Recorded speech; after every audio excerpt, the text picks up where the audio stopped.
Assalamualaikum warahmatullahi wabarakatuh. Alhamdulillahi rabbil alamin. Wassalatu wassalamu ala rasulil karim wa ala alihi wa sahbihi ajma'in. Allahumma salli ala sayyidina Muhammadin an-nabiyil ummi wa ala alihi wa sahbihi wasallim. Adada ma'alimta wa zinata ma'alimta wa mil'a ma'alimta. La hawla wa la quwwata illa billahil aliyyil azim. Amma ba'd. Alhamdulillah, muslimin, muslimat, tuan-tuan yang dirahmati Allah sekalian.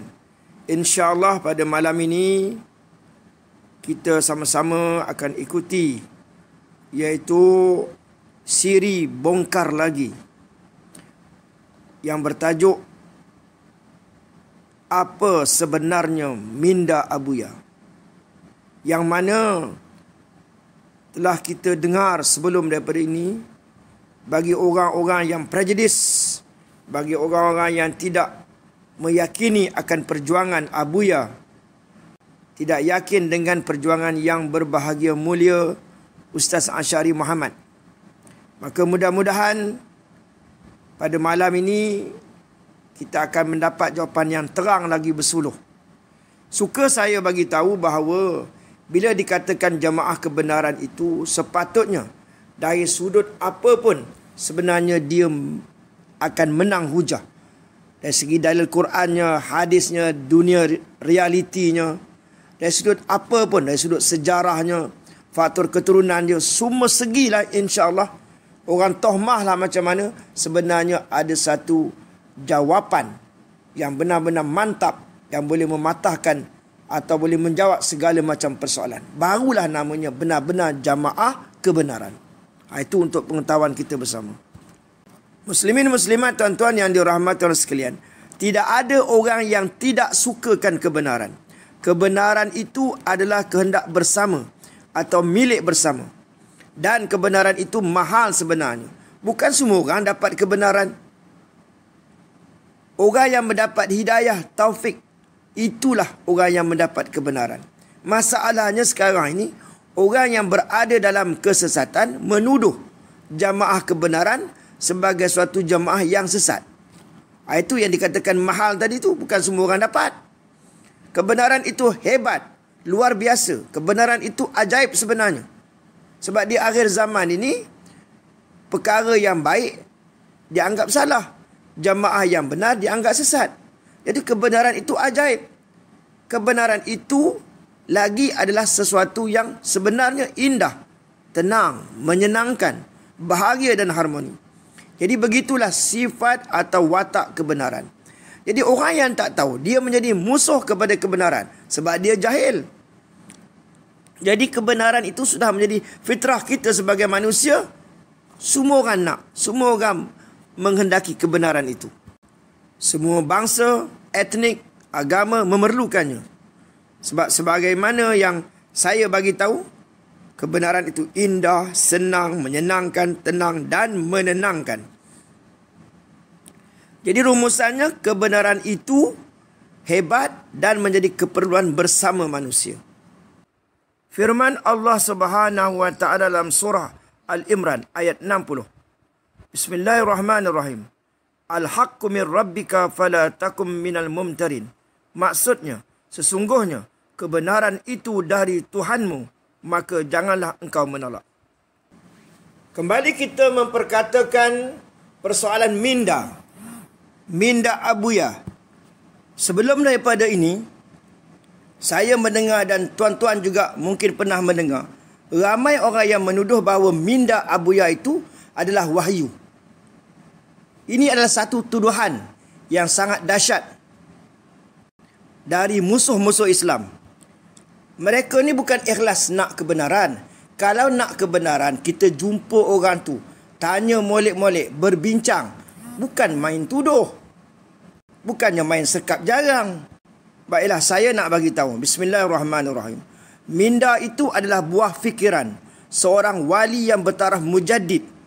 Itu setiap 100 tahun akan datangnya seorang mujaddid yang membawa pembaharuan dalam semua bidang, termasuk ilmu. Jadi ilmu tu dah banyak. Ilmu mana yang banyak tu? Ada mazhab Syafi'i, Hanafi, Maliki, Hambali. Semuanya berdasarkan kepada Quran dan juga hadis Nabi SAW. Sebenarnya ilmu tu satu. Jadi bila datangnya mujaddid ini membawa tajdid, bukan bawa agama baru, tetapi membawa roh, maknanya ajaran agama Islam yang sudah tidak diamalkan secara tepat, maka didatangkan seorang mujaddid untuk umat Islam sesuai dengan zaman sekarang ni, sesuai dengan zaman semasa ni.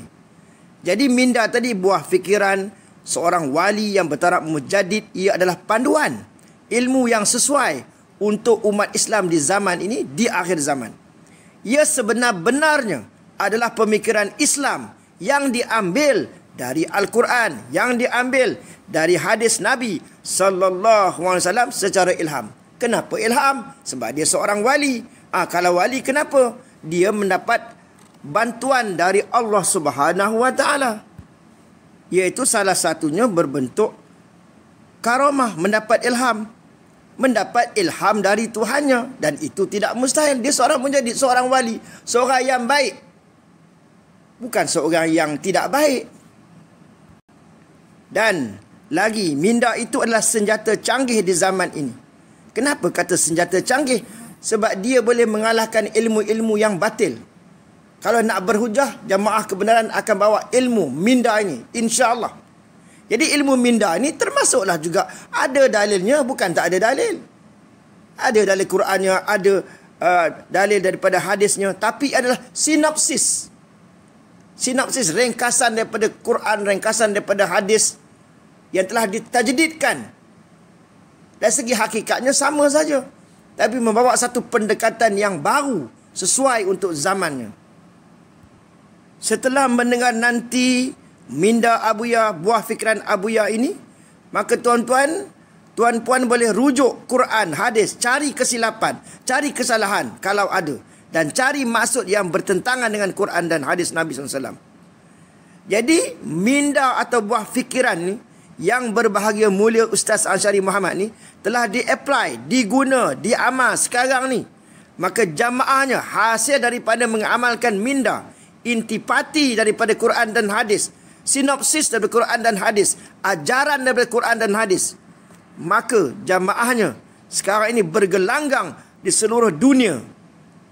Buah fikiran yang telah diterjemah, makna minda ni, buah fikiran ni diterjemah kepada pelbagai bahasa. Ada bahasa Turki, ada bahasa Inggeris, bahasa Arab, dan berbagai-bagai bahasa yang lain. Dan khususnya di Timur Tengah, Tok Syekh Arab ni sangat mengkagumi buah fikiran, iaitu yang berbahagia mulia Ustaz Ansyari Muhammad. Tapi sayang, 1000 kali sayang, orang Malaysia, maaf cakap, banyak yang tak faham, tak tahu, tak terima, mencemuh dan menuduh bukan-bukan. Terutamanya orang yang berhasad dengki, yang tak pernah baca atau baca lebih kurang tidak menghayati, menjiwai. Kiranya nak cari salah orang. Itu masalah besar. Sekarang saya akan bacakan minda atau sajak buah fikiran bertaraf dunia, bertaraf global. Ini bukan kecil, ini perkara besar sebenarnya. Boleh digunakan pakai untuk individu, untuk kita, umat Islam, untuk berjuang, untuk mendapatkan keredaan Allah Subhanahu Wa Taala. Jadi cuba kita hayatinya dengan ikhlas lillahi taala, insya-Allah. Bismillahirrahmanirrahim. Apa kata Fatah At-Tamimi? Apa kata putra Bani Tamim? Apa kata Wazir Al-Mahdi? Benarkah ini satu minda buah fikiran yang hebat? Mari kita perhatikan sama-sama, insya-Allah. Bismillahirrahmanirrahim. Engkau terasa terhibur bila dipuji orang. Memang itulah harapan engkau dengan pujian itu. Kerana itu engkau minta pujian itu selalu. Kalau engkau cantik, suara pun sedap, ingin sangat dipuji orang. Jika engkau pandai, minta orang puji. Sekiranya engkau kaya atau berkuasa, harap engkau ialah pujian. Sekiranya engkau kaya atau berkuasa, harapan engkau ialah pujian. Engkau inginkan bahagia dengan pujian itu. Itulah yang engkau fikirkan selalu. Engkau menung seorang diri memikirkan, apa lagi aku patut buat untuk mendapatkan pujian. Pujian dan sanjungan itulah matlamat engkau. Engkau tidak terfikirkah sampai bilakah manusia hendak puji engkau? Apakah manusia itu kerjanya hendak memuji dan menyanjung engkau? Manusia semacam engkau memuji engkau waktu masih ada nama dan glamour. Setelah engkau tidak ada kuasa, setelah engkau tua bangka, rupa pun sudah menakutkan, setelah suara engkau tidak merdu, setelah ilmu engkau tidak memberi manfaat lagi, waktu itu siapa lagi hendak memuji engkau? Engkau pun dilupakan orang, bahkan tidak dipedulikan. Maka di saat itulah engkau derita dan kecewa, mungkin putus asa. Itulah akibat orang yang berpendapat bahawa bahagia itu adalah pujian dan sanjungan orang. Bukan ingin pujian dan sanjungan Tuhan, pencipta manusia. Engkau termasuk orang yang tertipu di dalam kehidupan. Lupakanlah pujian manusia, carilah pujian Tuhan, ia berkekalan. Sekian. Seterusnya, bingkisan dari Fatah At-Tamimi. Bismillahirrahmanirrahim. Bersandar dengan duit. Tidak ada duit, susahlah hati. Kalau ada duit pun, jika sakit, bala bencana, musuh banyak, duit sudah tidak ada erti. Hati tetap derita kerana duit tidak boleh mengubatinya. Bersandar dengan diri pula. Jika sakit, lumpuh, cacat, tentu hati derita. Bahkan ada yang putus asa. Dunia terasa gelap dibuatnya. Masa hadapan tidak ada harapan apa-apa. Kecewa menyelubungi jiwa. Bersandar pula dengan orang. Kalau orang itu mati atau tidak peduli lagi, kita tentu susah hati. Kita hidup di dalam kebingungan. Sumber harapan tidak ada lagi. Begitulah kalau kita sandarkan nasib kita kepada selain Allah Ta'ala, Tuhan kita. Sekiranya kita bersandar selain Allah Subhanahu Wa Ta'ala, sandaran kita sangat-sangat rapuh. Kalau begitu, bersandarlah dengan Allah Ta'ala, Tuhan yang memiliki segala-galanya. Tuhan adalah segala-galanya, sumber segala kekayaan dan kehidupan makhluk. Bersandar dengan Tuhan, bersandar dengan satu kekuatan yang tidak ada habis-habisnya. Tuhan mempunyai khazanah yang tidak ada berkesudahan. Tuhanlah penentu nasib makhluk-makhluknya, termasuk manusia. Bersandar dengan Tuhan tidak akan kecewa. Tuhan melakukan kepada manusia yang bergembira. Tuhan melakukan kepada manusia yang bergembira, diberikan nikmat, tujuannya baik, memberi kesusahan pun dengan tujuan kebaikan, kalau pandai kita menerimanya. Begitulah kalau kita bersandar dengan Tuhan. Tuan-tuan yang dirahmati Allah sekalian, demikianlah kata-kata mutiara yang berbahagia mulia Ustaz Asy'ari Muhammad. Dialah sebenar-benarnya Fatah At-Tamimi yang disebutkan dalam hadis-hadis Nabi SAW. Saya, walaupun tidak berada dalam jamaah suatu ketika dulu, tetapi saya telah mengkajinya selama lebih 30 tahun. Tuan-tuan sendiri bandinglah mutiara kata yang saya sebutkan tadi, yang saya bacakan tadi dengan Quran atau hadis Nabi SAW? Adakah kata-katanya itu bercanggah dengan hadis, bercanggah dengan Quran? Cari. Mari kita bahaskan. Dan untuk yang terakhirnya, saya suka mengambil kata-kata atau mutiara kata Abuya, guru mursyid saya. Islam itu bukan sekadar cakap-cakap, bukan sekadar perancangan, syarahan-syarahan, forum-forum, gemanya di luar, diri hebat, tapi di dalam diri, dalam jiwa kita masih gelap. Yang ada dalam hanya bangkai-bangkai mazmumah yang kotor busuk. Jadi seorang wali bila bercakap ini, dia mengetahui bahawa akan manusia ini, ramainya di antara kita, termasuk saya sendiri, kita banyak bercakap, merancang, bersyarah, forum, gemanya hebat. Tapi dalam diri kita, kalau kita suluh, kadang-kadang masih lagi ada bangkai-bangkai mazmumah yang kotor dan busuk. Sebagai mengakhiri kalam, saya suka menyebut, mudah-mudahan dengan ini saya sendiri bertaubat, insya-Allah dengan taubat nasuha, dengan keberkatan Fatah Tamimi, keberkatan Imam Mahdi dan keberkatan Rasulullah SAW. Ya Allah, izinkan saya, berilah izin kepada saya, taubatkan saya ya Allah, segala macam bentuk dosa, sama ada yang kecil, yang besar, sengaja atau tidak sengaja, yang terang atau tersembunyi, taubatkan saya ya Allah. Apa kata Fatah Tamimi? Apa kata yang berbahagia mulia Ustaz Ansyari Muhammad? Apa kata Abuya? Selalunya manusia ini hidup berpura-pura. Di hadapan ramai atau di hadapan kenalan, sangat menjaga adab sopan. Apabila waktu seseorang, iaitu keseorangan, atau di hadapan orang yang sama tidak kenal mengenal, adab sopan tidak dijaga lagi.